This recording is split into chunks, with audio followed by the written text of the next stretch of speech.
बिस्मिल्लाहिर्रहमानिर्रहीम अस्सलाम वालेकुम रहमतुल्लाह। 30 सितंबर को DGI जनरल आसिम मलिक ने बाकायदा तौर पर चार्ज संभाल लिया है और अब वो इस मुल्क के DGI बन चुके हैं। जनरल नदीम अंजुम रिटायर हो चुके हैं और उनकी एक साल की जो एक्सटेंशन थी वो मुकम्मल ख़त्म हो चुकी है। और जनरल आसिम मुनीर ने अभी चंद दिन पहले इसका बाकायदा तौर पर नोटिफिकेशन निकलवाया था कि जनरल आसिम मलिक को DGI लगाया जा रहा है। और इससे पहले वो एडजुटेंट जनरल काम कर रहे थे। अब इसका मतलब है कि एडजुटेंट जनरल की जगह भी खाली हो गई है, तो वहाँ पर किसी ना किसी को लाया जाना है। तो ऑटोमेटिकली ये जो हफ्ता शुरू हो रहा है इसके अंदर ना सिर्फ इस्टेब्लिशमेंट के अंदर बहुत सारी चेंजेस नज़र आनी हैं, तब्दीलियाँ नज़र आनी हैं और अदलिया के महाज के ऊपर बड़ा कुछ खुल चुका है। इसके अलावा सियासी तौर पर इमरान खान ने माहौल बड़ा गर्म कर दिया है, माहौल इमरान खान ने गरमा दिया है। और इमरान खान के एक ही एहतजाज ने पूरे पाकिस्तान के अंदर एहतजाजी कॉल की लहर पैदा कर दी है और इमरान खान अब सड़कों के ऊपर आ रहा है।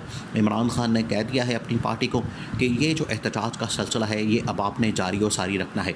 देखिए, अब जनरल आसिम मलिक ने चार्ज संभालने के बाद जो अपना बाकायदा तौर पर टेक ओवर कर लिया है, चार्ज संभाल लिया है। अब चार्ज संभालने के बाद उनके सामने बहुत सारे चैलेंजेस हैं। जनरल आसिम मलिक के सामने बतौर DGI छोटे छोटे चैलेंजेस नहीं हैं, उनके सामने अब बहुत बड़े बड़े चैलेंजेस हैं जो कि पाकिस्तान की तारीख में आज तक पहले कभी नहीं सामने आए। सबसे बड़ा चैलेंज इस हुकूमत के लिए या इस इस्टेब्लिशमेंट के लिए या नए DGI के लिए वो ये है कि आईनी तरमीम करनी है। देखिए, इससे पहले आज से तकरीबन 15 साल पहले आईनी तरमीम की गई थी और पीपल्स पार्टी के दौर में 2008-9 के अंदर 10 के अंदर ये आईनी तरमीम की गई थी, 18वीं तरमीम की गई थी और उसमें आसिफ जरदारी बतौर सदर उसने अपनी तमाम की तमाम जो इख्तियारात या पावर जो थी वो पार्लियामेंट को दे दी। असल में वो 58(2)B था जो इख्तियार पार्लियामेंट को रिजॉल्व करने का था। वो जो पावर थी इमरान खान, वो जो पावर थी आसिफ जरदारी ने पार्लियामेंट को दे दी और पार्लियामेंट के सामने एक किस्म का सरेंडर कर दिया था। ये जो तरमीम की गई थी 2008-9 के अंदर, इसमें तकरीबन को साल लग गया था। कितना अरसा लग गया था? 1 साल का अरसा लग गया था। और ये जो हुकूमत आईनी तरमीम करना चाह रही है, हुकूमत आईनी तरमीम के चक्कर में या उसकी आड़ में अपना फ़ायदा हासिल करना चाह रही है, अपना इसमें से मकसद निकालना चाह रही है और अपनी मर्ज़ी के लोगों को बिठाना चाह रहे हैं। इदारों के ऊपर अपनी मर्ज़ी के लोग लाना चाह रहे हैं, जिसके अंदर चीफ जस्टिस कादी फ़ाइज़ ईसा भी शामिल है, chief election commissioner Sikandar Sultan Raja भी शामिल है। और ये अपनी मर्ज़ी के बंदे लाने का मकसद ये है, 2 तरह के मकसद हैं कि इनको नवाजा जाए। इन्होंने जो कारकर्दगी दिखाई है, इन्होंने हुकूमत को लाने में, जाली हुकूमत बनाने में, जाली मैंडेट बनाने में इन लोगों ने जो किरदार अदा किया है, एक तो इनको नवाजा जाए और नवाजने के बाद इनको बतौर गारंटर, इस हुकूमत के गारंटर के तौर पर अपनी सीटों के ऊपर बरकरार रखा जाए, इनको विराजमान करके रखा जाए। क्योंकि अगर ये रहते हैं तो ये हुकूमत के ज़मानत ही होंगे, हुकूमत के लिए तो एक ज़मानत का काम करेंगे। कादी फ़ाइज़ ईसा अगर बैठा रहेगा तो क्या हुकूमत के ख़िलाफ़ कोई केस जा सकता है? हुकूमत के ख़िलाफ़ कोई फ़ैसला जा सकता है? नहीं जा सकता। तो इसका मतलब है कि ये गारंटर के तौर पर बैठा रहेगा। इसी तरह से इलेक्शन कमीशन पाकिस्तान के अंदर अगर चीफ इलेक्शन कमिश्नर बैठा रहता है तो क्या कोई ट्रिब्यूनल केस सुन सकता है? क्या इलेक्शन के मामलात खुल सकते हैं? क्या मखसूस नशिस्तें इमरान खान PTI को मिल सकती हैं? यह नहीं हो सकता। इस वजह से चीफ इलेक्शन कमिश्नर अपनी मर्ज़ी का बिठाना और उधर कादी फ़ाइज़ ईसा या बतौर चीफ जस्टिस उसको वहाँ पर बिठाना, ये हुकूमत के मफाद में है। इस वजह से ये तरमीम अब लाई जा रही है। तो तरमीम का सबसे बड़ा चैलेंज इस DGI के सामने है।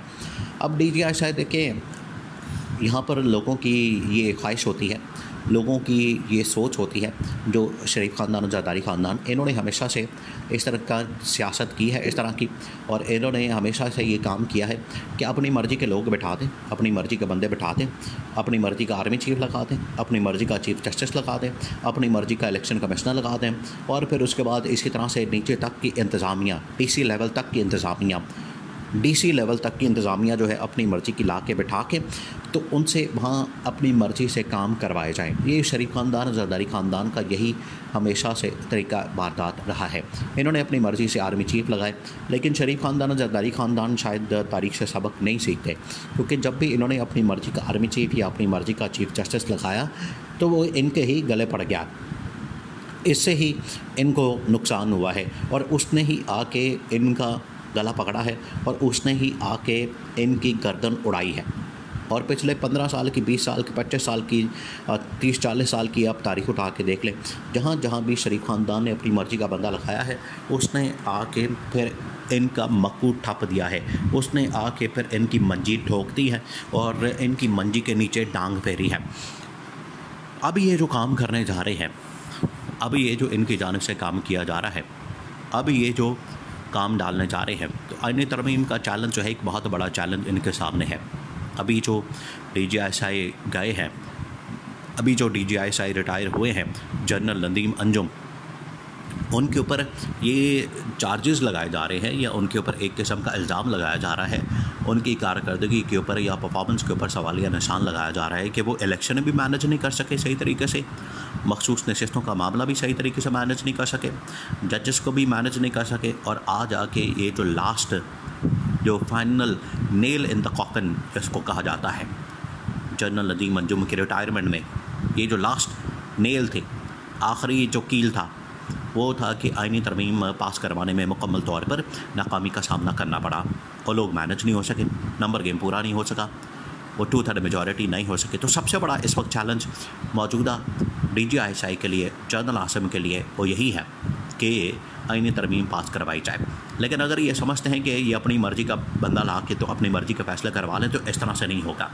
अब DGISI एक बहुत बड़ी ज़िम्मेदारी है, बहुत बड़ी रिस्पॉन्सिबिलिटी है। वो अपना जहन के मुताबिक, अपनी सोच के मुताबिक, अपनी अप्रोच के मुताबिक मामलात को देखेंगे, और अगर उनको लगता है कि इमरान खान बिल्कुल राइट है, इमरान खान बिल्कुल हक़ और सच के ऊपर खड़ा है, इमरान खान बिल्कुल आइन और कानून के मुताबिक हक़ और सच के ऊपर बात कर रहा है, तो फिर इमरान खान की बात सुनी जाएगी। ये एक बहुत बड़ा पॉलिसी शिफ्ट आने वाला है। ये देखिए, ये बतौर DGISI उन्होंने अगर चार्ज संभाल लिया है, तो ये DGISI अंदर ISI के अंदर भी तब्दीलियाँ लेकर आएंगे और इस्टेब्लिशमेंट की सोच, उनके काम, उनके तरीक़ाकार, उनकी अप्रोच और उनके मामलात के अंदर वाज़ेह तौर पर तब्दीली नज़र आनी है, और ये तब्दीली इसी हफ्ते आपको नज़र आना शुरू हो जानी है। और अगर ये तब्दीली आती है तो ये बड़ी ज़बरदस्त किस्म की तब्दीली हो सकती है, और इससे इमरान खान की रिहाई भी हो सकती है, क्योंकि आईनी तरमीम से अगर पाकिस्तान के अंदर एक क्राइसिस, खाना जंगी और एक इंतशार खलफशार की सूरत हाल बनती है, तो फिर इसको अहमियत नहीं दी जाएगी। अहमियत दी जाएगी उस मामले को जिसकी वजह से पाकिस्तान के अंदर स्टेबिलिटी आ सके, इस्तेहकाम आ सके, मामलात आगे बढ़ सके, पाकिस्तान में आइन और कानून की हुक्मरानी हो सके और जमहूरियत बहाल हो सके।